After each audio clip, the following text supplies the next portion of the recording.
All right, Shalom. First and foremost, we'd like to give all praises, honor, glory to Yahweh, Ba'Hashem, Yahweh Shai, Ba'Hashem, Rakakadash. Love, honor to the apostles and elders, a great millstone. Salutation to you, Akim, pushing this word with true sincerity, with charity. Presenting your bodies a living sacrifice. We who are ready to live salute you. All right. So, hey, we just want to go into a quick lesson, man. Pretty much kind of like in the spirit of a spirit like the wind lesson, But the first thing that comes to mind is, can you grab the lease of the flock? So draw them out. Because you basically got this situation in Gaza, basically you got the small hats. Over there bombing them bombing them again, you know what I'm saying? All right. And, hey, eventually, that's going to draw out all these other Arab nations. You got Yemen. All right. A lot of these so-called Arab governments are bought and paid for, but they're even getting to the point where even the sellouts are getting fed up, with the rulership, man. But you could bring that out. They both say the same thing. Jeremiah 49 and verse 20. It said, "Therefore hid the counsel of Yahweh that he had taken against Edom, and his purposes that he had purpose against the inhabitants of Teman.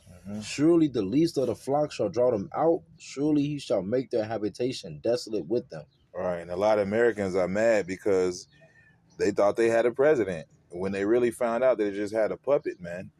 All right, this guy's being strung along by fucking Benjamin Netanyahu, not Jew, and Elon Musk, and everybody's like, "Damn, shit, I didn't vote for these people." You know what I'm saying? Right.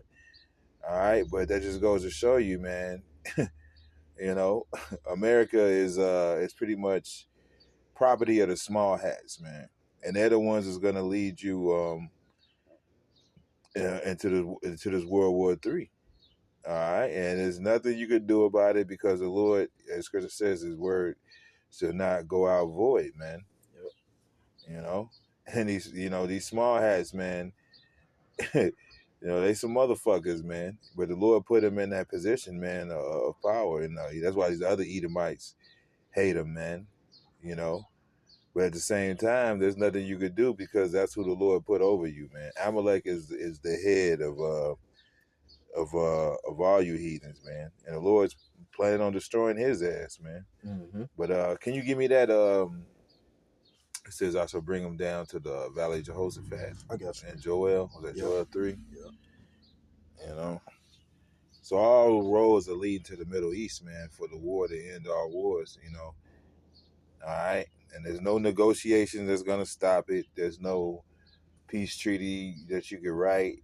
Because at the end of the day, the Lord's his purpose is to destroy Babylon, man. This is this Joel chapter 3 and verse 2. It say, "I will also gather all nations and will bring them down into the valley of Yahweh Shaphat," which is Yahweh judgment. It said, "and will plead with them there." And when you go into the word plead, it means judge. It says, "Plead with them plead with them there for my people and for my heritage Israel, whom they have scattered among the nations and parted my land." So the Lord is getting ready to gather these nations for what they have done to the nation of Israel. Like it says in Isaiah 34. All these nations, the Lord got a hit out on them. Let me grab another scripture, man. It says,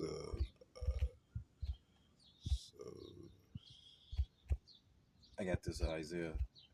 Go ahead. This Isaiah chapter 34 and verse 1. It say, "Come near, ye nations, to hear and hearken, ye people. Let the earth hear and all that is therein, the world and all things that come forth of it. For the indignation of Yahweh is upon all nations." Yeah. So this judgment that's coming is upon all you nations, because the scripture says, "What nation had not had part of our spoils? What nation did not put their hands on the chosen people of Yahweh Ba'Shem Yahweh Shai, on the nation of Israel?" Controversy of Zion.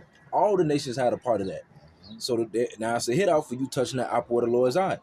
Back in verse 2, it says, "For the indignation of Yahweh is upon all nations, and his fury upon all their armies.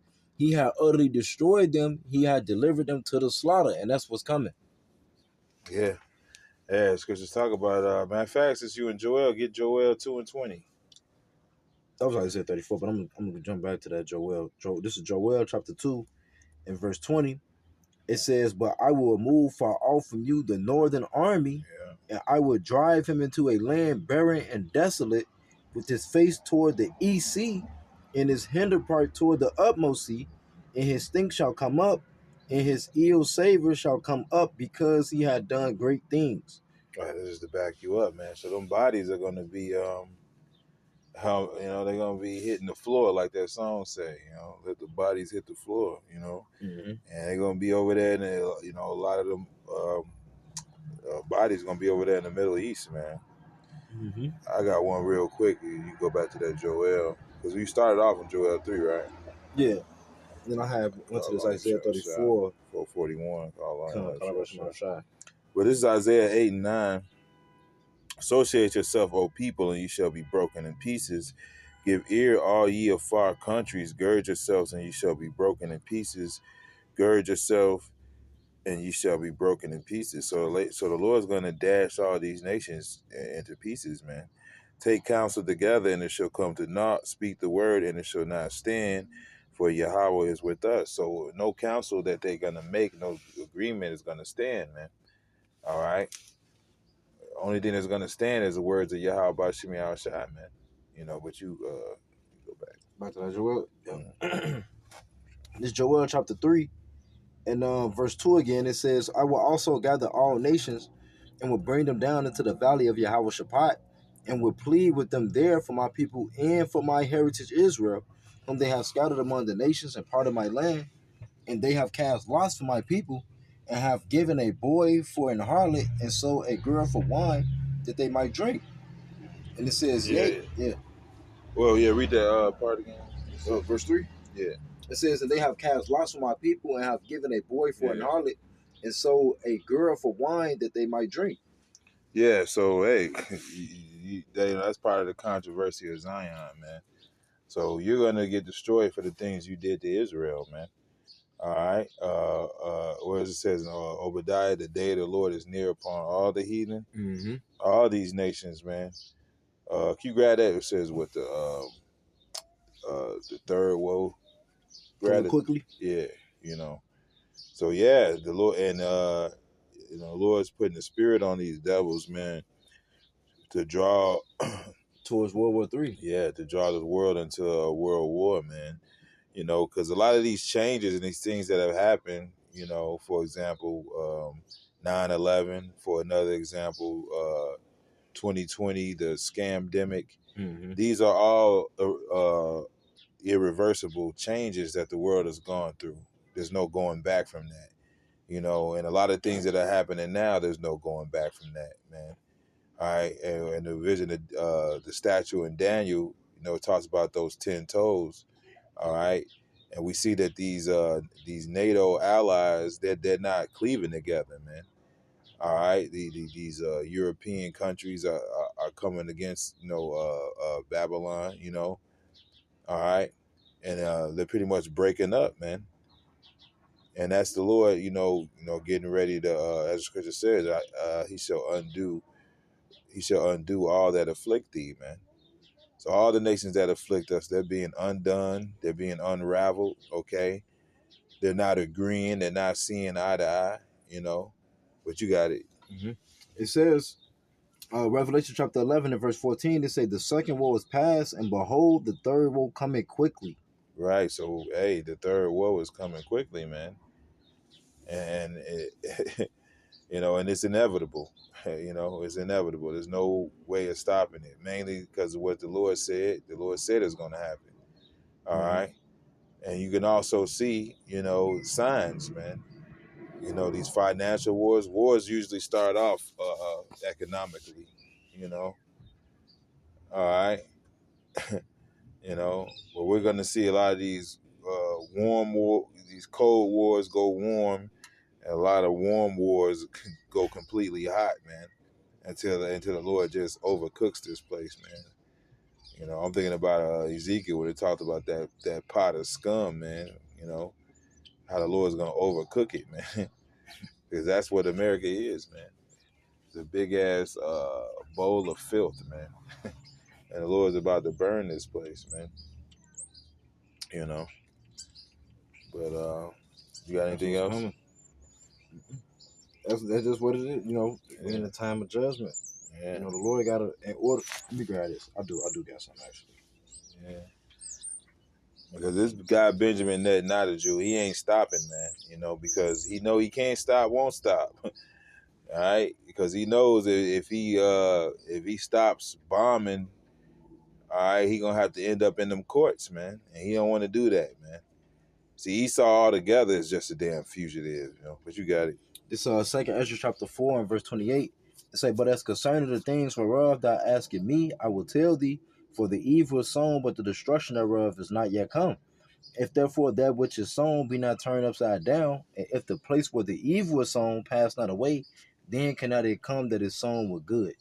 So this place gotta get taken out of the way. World War III gotta happen in order for righteousness to flourish throughout the earth. And ultimately, it's the Lord bringing World War III, because it's the second death. Because the first death is when the Lord flooded the earth. The second death is gonna be by fire. You know, the scriptures talk about this one is not by confused noise, but by the burning and fuel of fire. And what's gonna cause that? Those ICBM missiles that all these nations have, and also the laser beams from the chariots. You know, this is what's gonna cause this evil to be put out, so that good can flourish and, you know, reign on the earth forever. Yeah. So it's all the Lord is doing. Yeah, it's funny how the Lord created Esau. He created him to be a weapon, man. You know, he was Cain at one time. You know, he's a weapon, man. You know, but in the kingdom of peace, you know, you don't need that. You know, so hey, man, he's being led into the war to end all wars. He's being led into his own destruction, man. As the scripture says, he's cast into a net by his own feet, man. What's the scripture say? To whom will he do good? Yeah. He ain't even gonna do good. He don't even do good to himself. To whom will he do good? Yeah. You know? Like, you gotta get rid of this devil. And that's another reason why the beast is hating the whore, man. Why these other nations are hating him, man. Because he's treating his own people like shit. You know? All right, he's a niggard, man. As the scripture says, riches is not comely for a niggard, man. You know? But it's a little lesson we wanted to do. Hope there was some edification within it. They would like to say shalom.